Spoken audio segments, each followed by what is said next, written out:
We do hope you enjoy the recorded webinar, Digitalising to Improve Access to Psychological Therapies.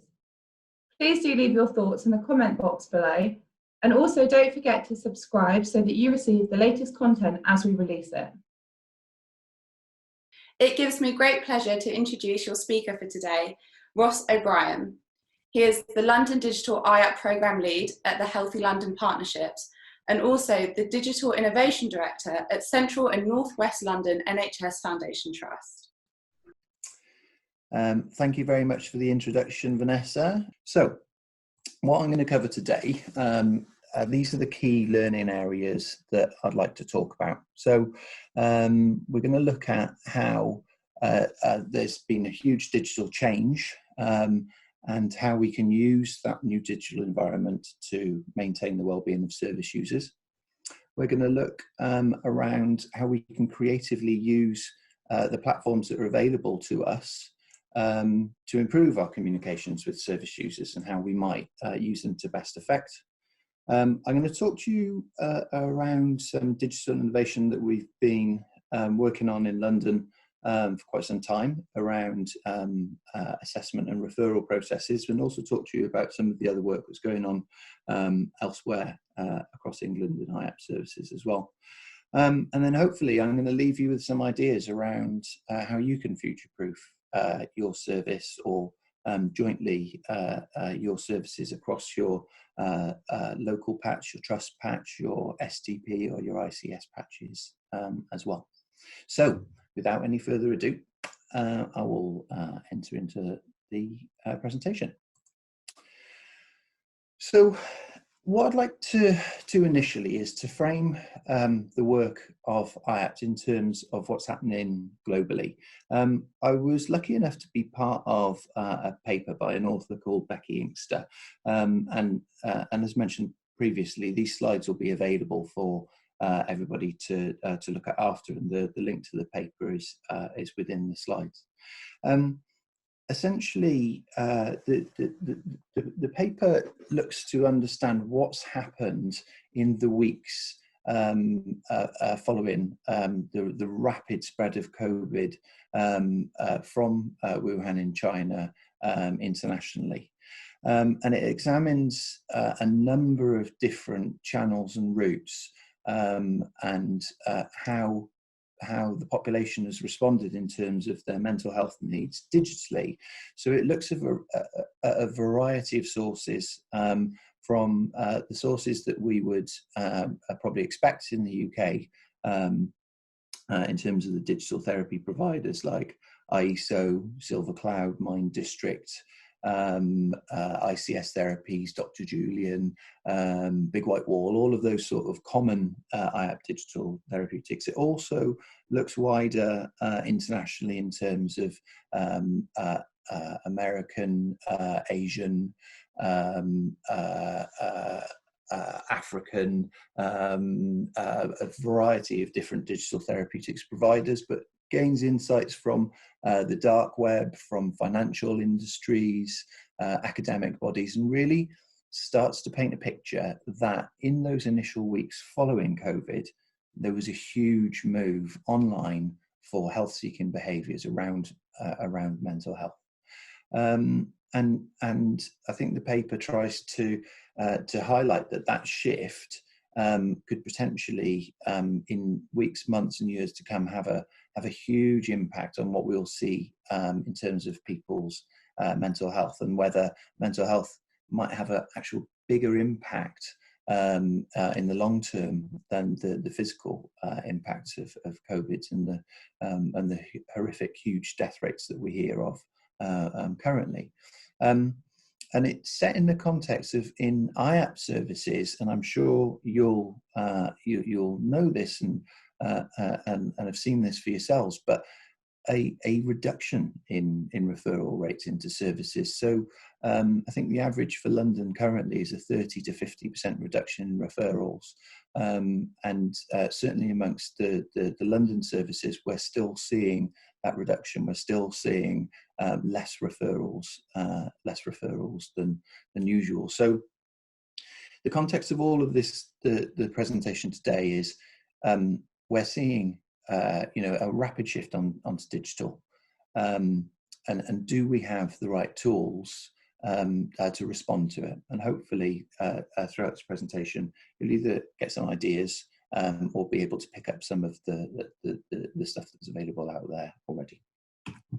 Okay, so in terms of some of the tools that are already there for people to utilise, there's a range of platforms that I'm sure lots of you are already aware of. Classically, services have gone to the NHS app library in order to gain an understanding about NHS approved apps.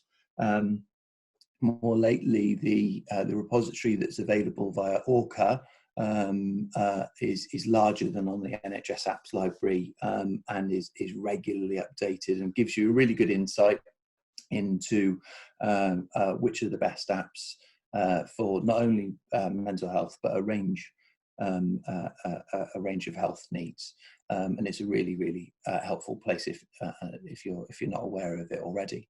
In London, we've got a platform called Good Thinking, and on Good Thinking there's an online kind of mini assessment that helps people to understand what's going on for them in terms of their mental health needs, and points towards some self-help materials. And as we mentioned them from the offset, there's also, and I'm sure services will be aware of, the range of digital therapeutic platforms that are out there, either to purchase or some downloadable for free, like your Sleepios, Silver Clouds, ISOs, that sort of thing. Some services up and down the country are starting to utilise virtual reality in IAPT services. So virtual reality's got a rich evidence base in terms of treating post-traumatic stress disorder. Has been in use in the States since the 80s in the treatment of trauma and PTSD. More lately, services in England are starting to look at phobias, because virtual reality is brilliant for putting people into an environment where they're able to gradually face their fears around phobias. And also there's some work I know that David Clark is involved with, and I think generally with Oxford VR as the company, that's starting to work in anxiety, social phobias, and depression as well. So virtual reality is a really interesting area to look at.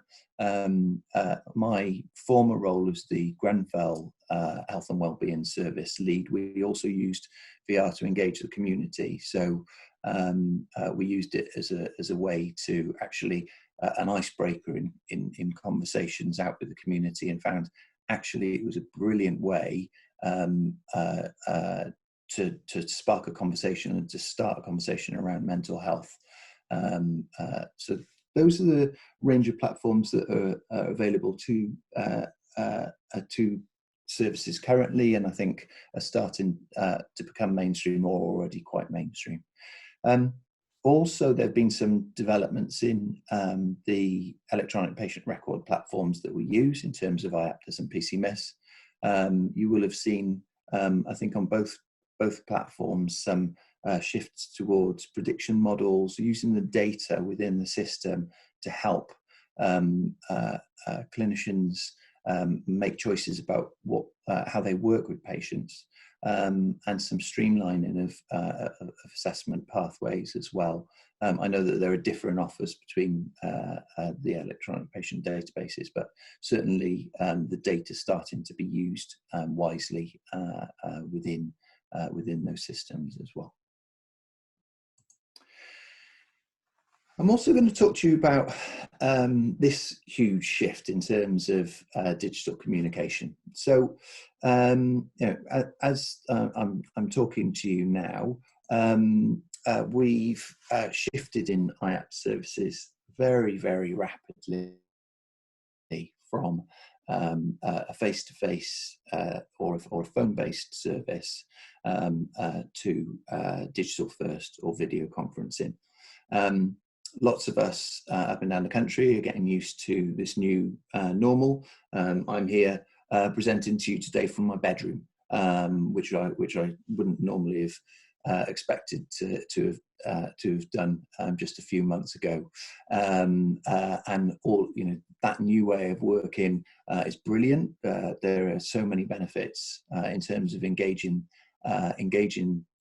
patients and other colleagues, and there are so many potential pitfalls as well, including loved ones taking a bath or a shower, or children bursting in, or people outside your window.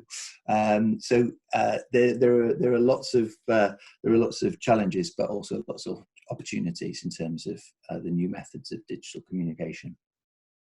What I wanted to highlight was also, because of the rapid shift, we're also presented with many different platforms, and the picture regionally and nationally is that there's not one platform that people have commonly gone to. There are multiple different ones. So different offers like Skype for Business, Teams, Google Hangouts, Attend Anywhere, AMID, AccuRx, Zoom, are all video conferencing offers that people have taken up. But there are a lot of issues to consider. So firstly, as I just highlighted, you know, which platform? How do you make that decision? Which platform is best? And I think that is generally those decisions are made by looking at these other areas in terms of the security of the platform, where the guidance and governance is, how we can offer training to people to actually access and use the platform to its best ability. And I'll talk a little bit about the security for Zoom, because that's been a big debate, and also the governance in a moment. But in terms of training resources, there's a hell of a lot out there. We in my trust in Central and North West London Foundation Trust, or CNWL, were very, very quick to write up a lot of training around the use of video conferencing, and then to push it out onto our intranet.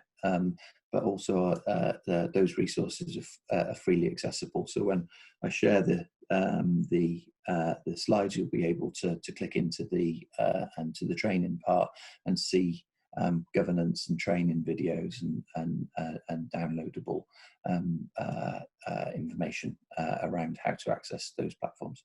We were also really keen, when pushing out video for services, to ensure that there were practical considerations there of how to engage patients well. So a lot of the time on the platforms, as I'm sure you've experienced yourselves, sometimes it's difficult to know that a patient is in a private environment, or occasionally there might be somebody else in the room that the patient will actually need to introduce in order for you to actually see them, because they might be out of shot of the laptop or desktop or tablet that you're using. And I think it was really important as well, immediately, to make sure that the staff were supported in working well remotely. As I said, this environment, you may get a number of interruptions. You may have poor bandwidth on your Wi-Fi. So there's lots of new stresses that make the work at times quite difficult, and should be taken into consideration. So as I said, one of the issues that comes up quite a lot around the video conferencing platforms is security and governance. And what we did in the initial days was to look quite closely at the guidance that came out from NHSX. And the guidance is embedded in this link, but essentially it stated that it's fine to use commercial and off-the-shelf applications such as Skype, WhatsApp, FaceTime, etc. And that's what helped us make our decision very early on in terms of which platform was best and safest to use. And that's what enabled IAPT services to flip over onto video consultations very, very, very quickly. It was also useful to get some guidance via the NHS Chief Clinical Information Officer networks, NHSX rather, where Simon Eccles, who's the CCIO for NHSX, was really, really keen to stress, in his mind, video consultation is a phone call with some pictures, and to just get on with it. I think which was really, really helpful in kind of easing people's anxiety around something which we, you know, which we'd struggled to come to terms with previously.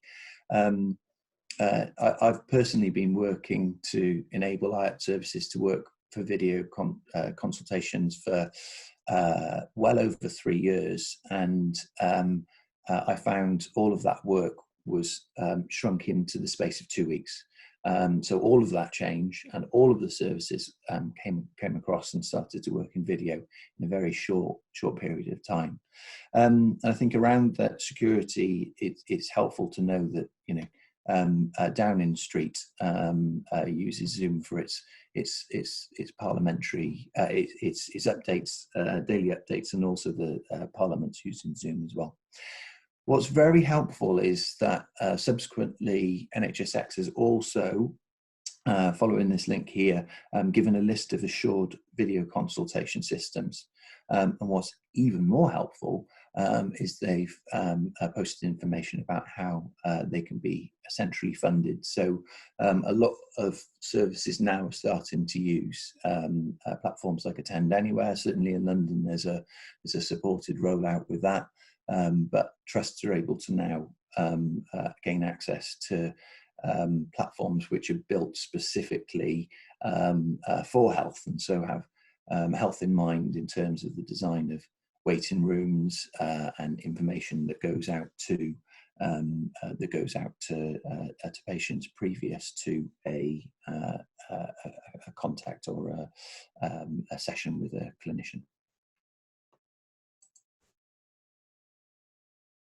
Okay, I'm just going to move on now to how video conferencing platforms can help us in terms of different ways we can work. So there's opportunities within the video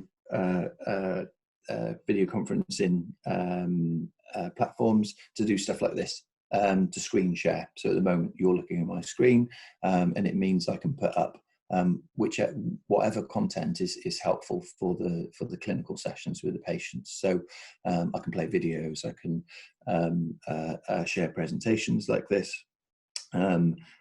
which is, you know, phenomenally helpful in that environment. There's also new features like chats and channels. So within the platforms, like you're doing today, you're able to post questions or have discussion and chat within the platform itself. One of the things that's possibly helpful clinically, and also in terms of work outside the clinic space, is around being able to record conversations, so that they can be played back to patients or to help with note taking, and also live captioning on Skype and Zoom and Teams enables people that are hard of hearing or in an office environment and need to keep the sound off, that kind of thing, are really, really useful. We're also finding that we're able to work collaboratively on Word, Excel and PowerPoint.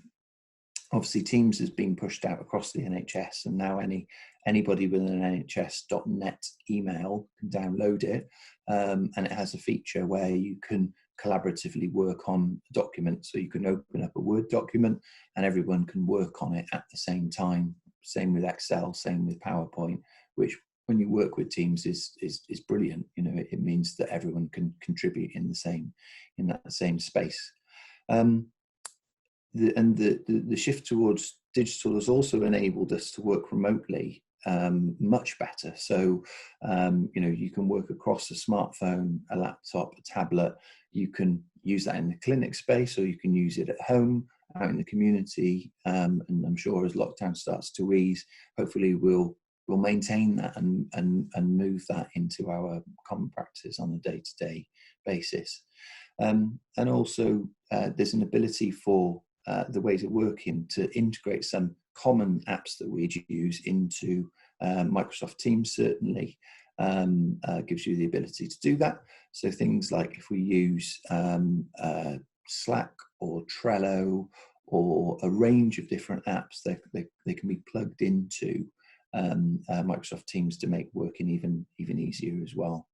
As I mentioned earlier, we can transcribe our audio notes and live caption as we go in terms of the platforms, and via the chats and channels we can use those to talk before a meeting, actually during a meeting, and then subsequently afterwards to enable better communication, to get more out of our time together.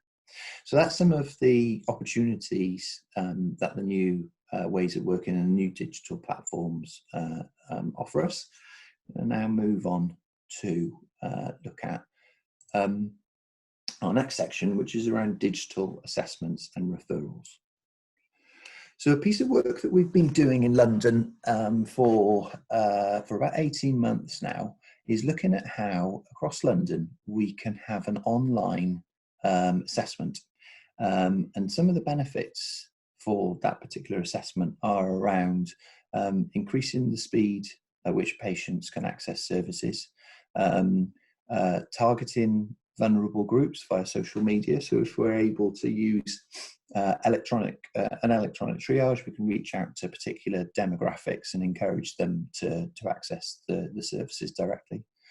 It responds to this recent rapid shift towards mental health into digital channels, and we're hoping it can increase the quality of care the patients receive, because there'll be a consistency in the front door of IAPT services. So all across London, everyone will have the most rapid, most efficient triage, because all of the data that goes into the triage will also be used anonymously to make sure that we're asking the right questions at the right time, and sending the right information to the local services. And what we're hoping as well is that by triaging patients electronically, we'll be able to reduce unnecessary appointments. We're doing this at the moment across 2 London sites. There's a pilot going on currently, and we would look to be scaling that up as rapidly as possible if we can find ongoing funding from NHS England. I wanted to give you a little bit of an insight into the rationale, because I'm sure this is something that would have people scratching their heads. How has it been done? Why has it been done? And what are the benefits? And I think some of the problems in the problem statement here are around a huge number of questions being asked of patients before they even come into a service. So I think there's around 83 potential questions which can be asked of patients before they're told whether they're eligible for services in some cases, and then in other services they're asked 1 or 2 questions and they're told. So what we'd like to do is kind of create some consistency around that service to service, and the way that we've designed our assessment so far is that there's a 2-stage process. It's a very light touch question about why are you here, why are you presenting into this service, which enables us to see if the patient's in the right place. That data flows to the local service, and then the patient, then if they're in the right place, are asked a series of other questions around your PHQ-9s, your GAD-7s, and the demographics that we need to collect before people enter the service. And the way we designed this is we took a range of clinical leads and clinicians and service users to go through the whole assessment form and process meticulously, in order that we were able to look at potentially decreasing the number of questions that were asked, but ensuring that there was that compliance with nice guidance, and that we were asking the right amount of questions to generate a presenting problem for the services, which would be useful. And then obviously that electronic that triage would then feed into the local service, and the right service automatically directly into the EPR, where a clinician would then make a judgment on whether the service would accept the patient or not, and that generally frees up a lot of time for the service. So whereas a face-to-face or a call at the front door would take around 30 to 45 minutes, and then the admin support around it, and the internal paper triage or discussions, we'd hope that that triage and that information coming in would release clinicians' time further along the pathway, so they're able to do different things. So, as I say, that's something that we're doing in NHS London. I'm also aware that some of the APR services are doing something similar as well, and so we're hoping to work together in order to trial that in London and see if we can get it to work and is successful, whether we can share that further afield. So we move into the last part of the presentation, which is around how to future-proof your service. What I want to do is talk a little bit about some of the work that we've been doing in London, which will have national application, and you should be able to pick it up locally in coming weeks and months, and then also do a bit of a horizon scanning piece. So where we're going in the next months and years in terms of the digital pathway and what we're hoping to achieve through digital means. So the first piece of work that we're doing, and I hope lots of people will find this beneficial, is around looking at the market management of digital therapeutics. So we're working with the London Procurement Partnership, and we're trying to standardise contracting for IAPT services in terms of the digital offers.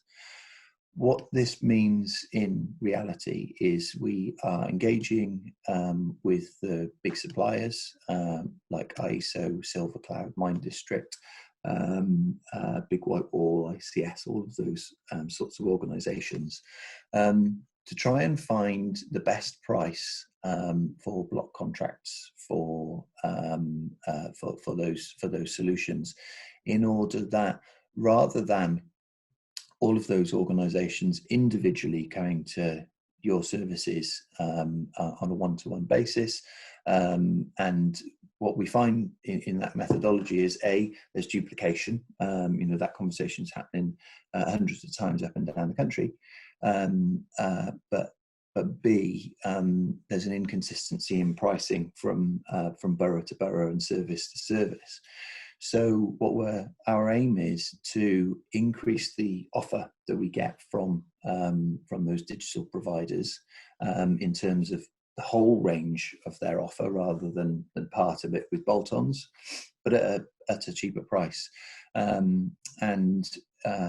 If we're successful in negotiating that, and we've got some local STP level successes so far, when those contract prices are available, they'll go on to the what's called the DPS, or the dynamic procurement system that LPP hosts, and you'll be able to pick those services up at the standardized contract costs which would hopefully be cheaper than what you've already got, and all across any IAPT services.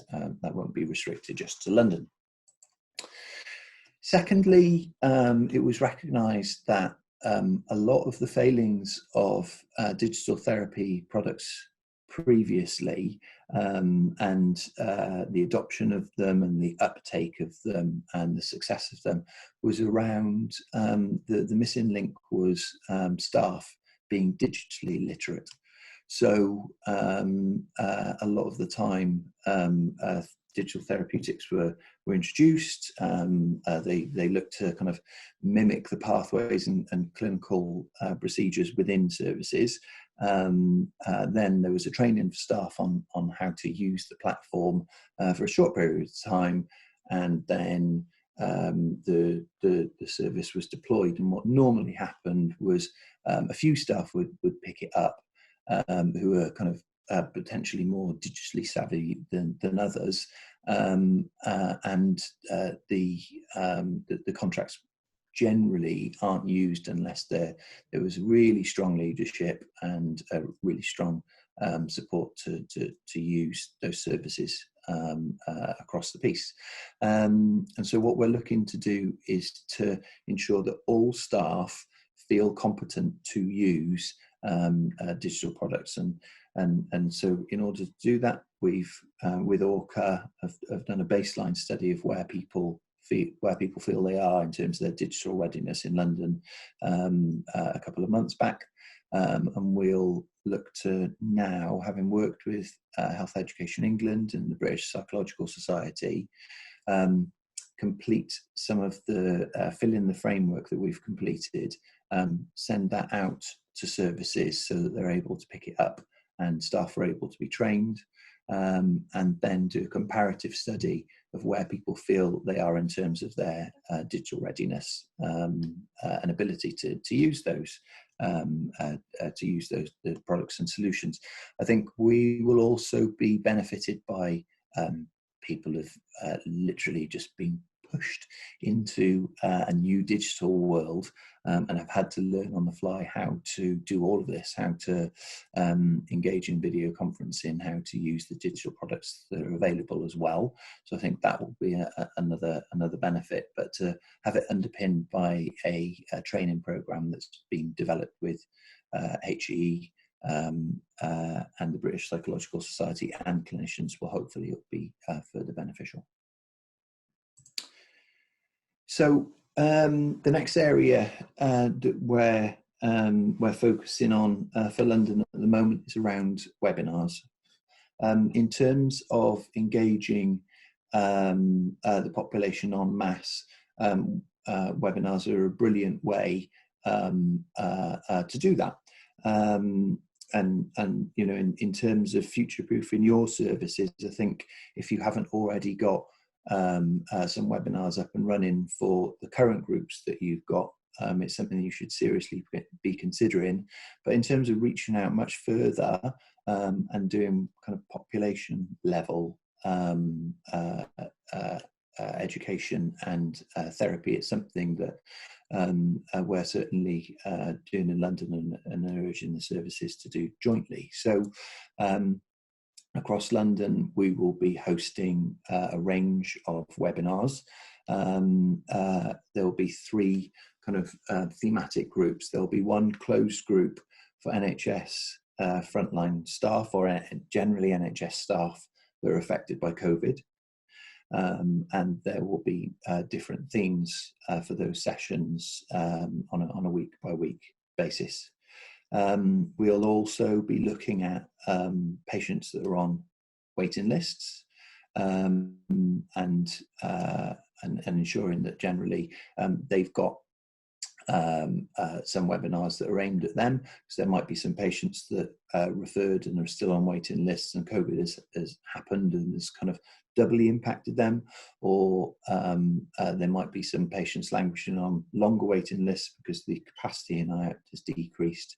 There are a range of reasons that we'll be running those webinars. And finally, probably the larger scale webinars we'll be looking to run are for general population across London for people affected by COVID. And so there'll be a range of different themes in there around, as we started from, you know, the kick off the paper that I talked about at the beginning, anxiety and loneliness, but also the effects of unemployment, and all of the impacts that COVID are having on people at the moment. And the idea behind that is to bring in all of the resources, all of the good work that's happening, that's available across the NHS at the moment, and kind of centralise it so that we can reach people en masse and start to think about working in that way, so we can reach out to a lot more people, drawing on all of the resources that are available, but using digital platforms to do that, which is, you know, something we couldn't have done just 2 or 3 months ago.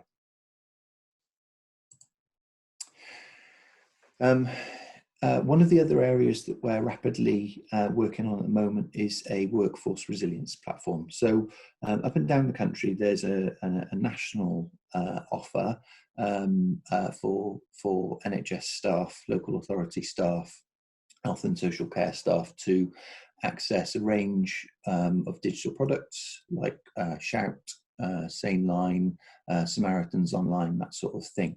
And these approaches are brilliant and really, really helpful, but quite passive. So it relies on the staff member to reach out and find these services and actively reach out to them.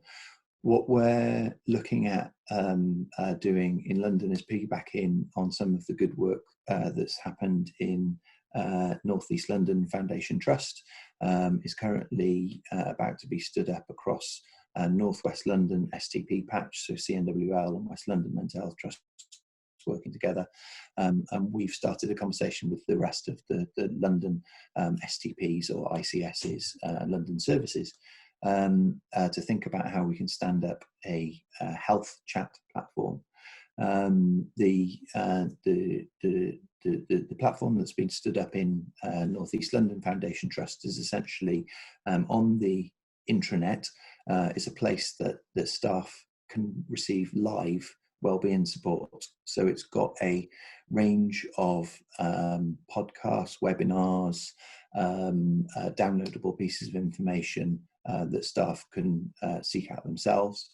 But crucially, when they go onto the website, there's a chat platform pop-up, and that's manned by IAPT staff. So when somebody comes on, it's anonymous, and they can be supported through the website to find the most relevant information for them. But also, if somebody's previously visited the website and downloaded information, the IAPT member of staff who supports this can, you know, notice that it's a returning visitor. They won't know their personal details. They'll just be able to understand that it's somebody that's been on the website before, and so therefore questions around, you know, did the help you receive previously work or not, and allowing the supporter to rapidly spin that conversation up into an IAPT referral if necessary, and prioritise the access for those health staff into the local IAPT service so they can be supported. And the platform itself is very, very cheap in financial terms. And what we're looking to do is, as we stand up that platform, is to take the learning, is to take the protocols, is to take the very kind of setup and look and feel and processes of that platform and spread it across our neighbours across London rapidly, so that there's a platform that's there and it really benefits rapid access to help for those staff. And then finally, of a similar ilk, one of the other areas that we're starting to explore at the moment is around video conferencing for IAPT across London. So as I mentioned, and I don't think I said, stats that we've had back from Attend Anywhere are that the second largest group of users on Attend Anywhere platforms are psychological therapists. So IAPT is very much leading the way in terms of the shift to using video as a way to engage with patients. What we see across London is the IAPT services using a variety of different platforms. And we're seeing this as an opportunity to start to think about providing IAPT at scale.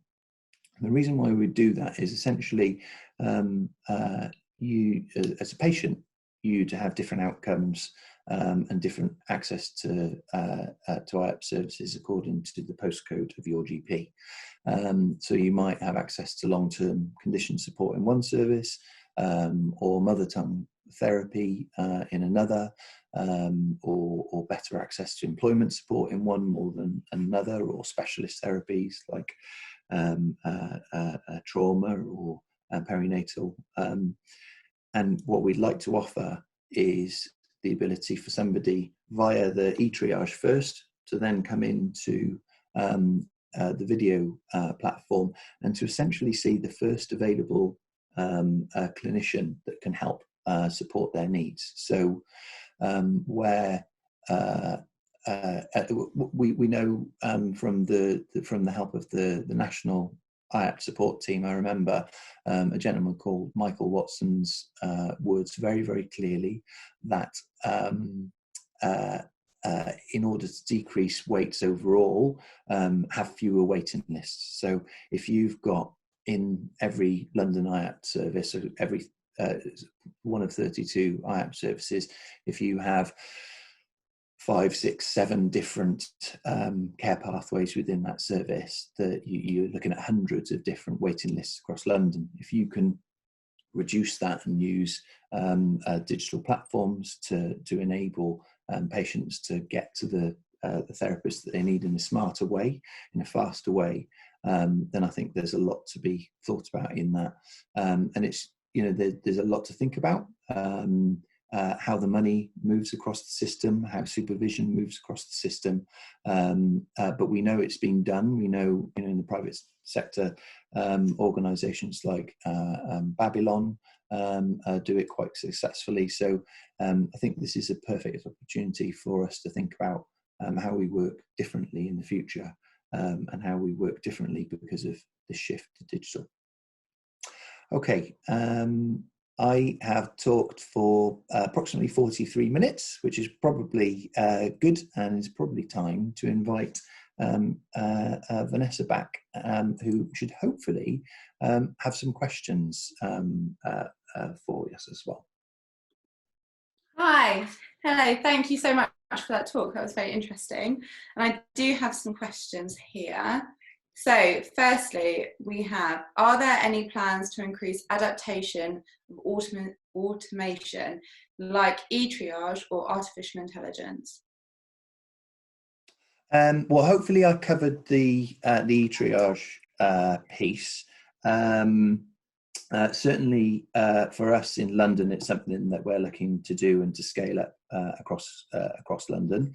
And if successful, and hopefully there's somebody from NHS England on the call as well that wants to back us in the future, we'd look to scale that up further across the country. I also know that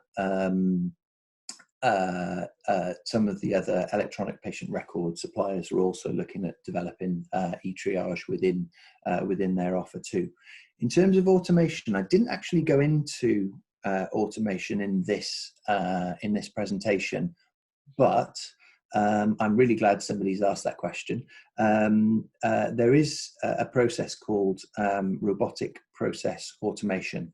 And essentially that looks at, if you've got a digital process and it's repetitive, how can you automate that so that it takes the strain off, say, administrators or clinicians? So as an example, when you as a service receive a referral, it might come as an attachment in an email.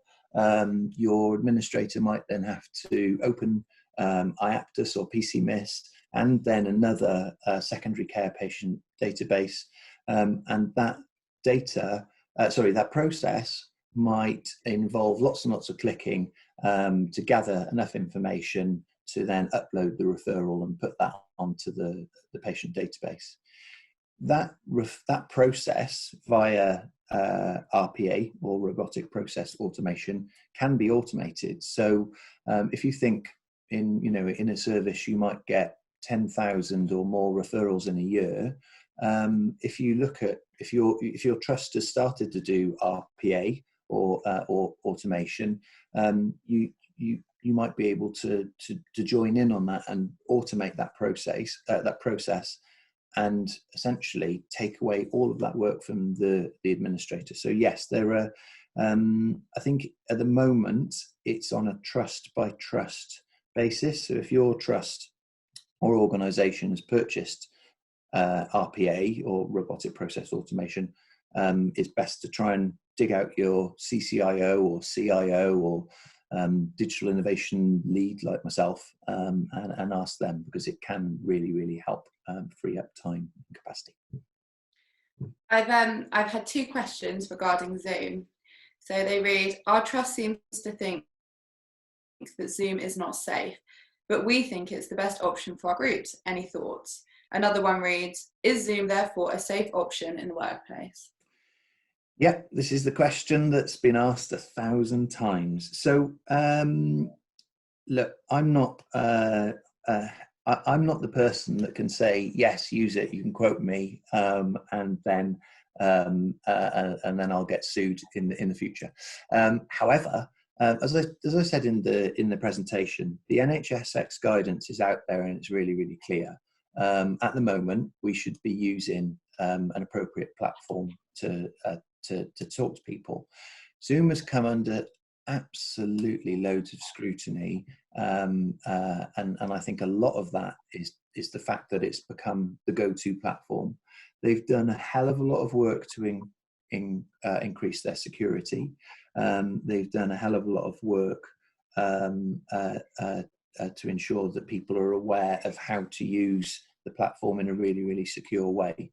And I think for me, platforms like Attend Anywhere are really good because they're more health focused, and they could probably help us to engage with patients in a really slick, useful way. But there are also challenges there in terms of capacity and stability. And what's happened with Zoom over the last 6, 7, 8 weeks as COVID has unfolded, as it has been that it's been able to stand up to needs. So I think it's a matter of the trust having a healthy appetite in terms of its ability to tolerate risk, and if it does, then it can use Zoom. If it doesn't, I think lots of services sometimes operating outside of the bounds of the information governance for the local trust. So something to be careful of and wary of, and make sure you've had that conversation locally with your trust IG leads about which is the safest platform to use. On a similar note, another one has asked, is it okay to use apps not on the Orca list with clients? Why are some services not allowed to use Microsoft Teams for clients and client groups? So in terms of, is it okay to use apps that aren't on the Orca list? Is that the question? Yeah. Now, to be absolutely honest, even the apps that are approved on the Orca list would need to be passed internally with your trust in terms of them having sight that you're using them. If you're going to use a digital product, there's a lot of governance that goes around it. So you should have it on a list or a repository in your trust that you're using it formally with patients. If you're in inverted commas, prescribing something to a patient. You should have done a data protection impact assessment on it. You should be doing an equalities impact assessment on it. You should be thinking about it with your IG and your CCIO leads to ensure that it's safe. So I think that's the best way to look at it, is whatever you're choosing to use, make sure you've had those conversations with your leads. Then in terms of Microsoft Teams, in the presentation we covered, there was a link to the approved list of video conferencing platforms, and essentially Teams isn't on that list. Teams has been pushed out across the NHS via nhs.net users, and its intended use is actually internal. It can be used to engage patients, but it's not being pushed in that way. So I think, again, it meets kind of governance standards, IG standards, and can be used, but it again is a local decision on whether your trust would support it or not. You've got to think about it as well as your IT department all of a sudden is going to be overburdened with new digital support requests. So if you've got a trust that's using some services using Zoom, Teams, Attend Anywhere, AccuRx, yada, yada, yada, your IT department's not going to be able to support all of them. So I think it's a local conversation. So the next question reads, the impact of working remotely is affecting staff wellbeing, and we are having some staff reporting they are feeling more tired and especially concerned around screen fatigue affecting their wellbeing. Are you finding this at all? Definitely, aren't you? I think everybody lives in Zoom nowadays, or Teams, or a variety of platforms, and personally, I haven't seen my friends for a long time. I haven't seen my family for a long time, and after a week of work where principally the communication method is via these platforms, frankly, the last thing I want to do at the end of the week is then go back onto the platform and socialise here. And I think clinicians are reporting it. It's something that's becoming quite common. More and more clinicians are feeding back to me that actually they're enjoying picking up the phone and having a conversation on the phone where you can't see people. And I think that's the thing. What we've lost in our lives is the rich texture of visiting different spaces, of commuting, being outside the home, and Zoom so video conferencing kind of shrinks you into a very, very small place. So I think it's really important in terms of staff wellbeing to think about how they can mix it up a little bit as much as possible and use a range of different communication methods, not just video conferencing. So the next question is, what advice do you have for people with low literacy skills having issues accessing information who may not have the confidence to tell their therapist? That's a good question, and I think I'm probably going to answer a question with a question.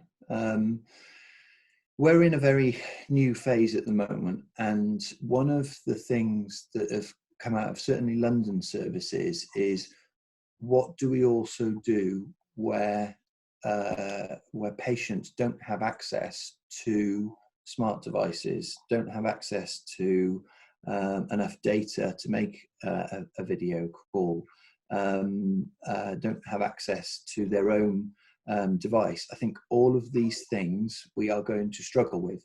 I think it's the time to call for initiatives like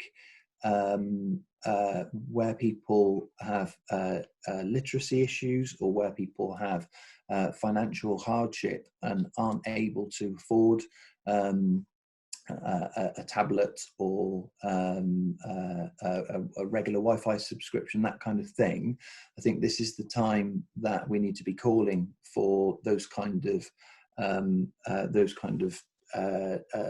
programs to enable that. You know, relative cost to the economy.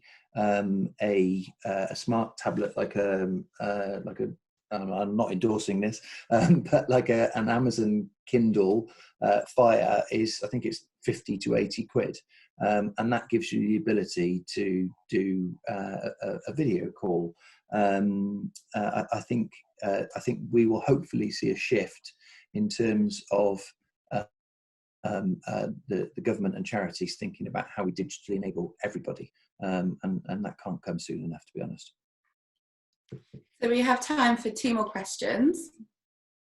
The first one being, we are having problems delivering therapy via interpreters. Are there any ideas around this for working digitally? We have tried via interpreting service, but impossible to work with.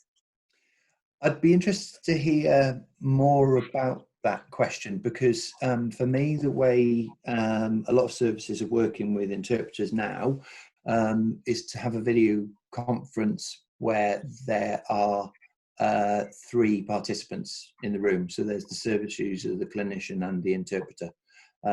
Certainly, you know, Teams is available for that, but also the other platforms that are available. So I think that's the way to do it. I'm not quite sure what the particular difficulty is with that question. Maybe some of the other users in the chat can answer. Yeah. So the last question is, it seems even pre-COVID, a lot of work has been going on to increase digital IAPT, and now it is expanding considerably. What do you think the future of actual face-to-face contact with clients is likely to be post-COVID? I think it depends on your estates department. Look, I think there's no denying it. You lose a lot in terms of that human contact with video conferencing.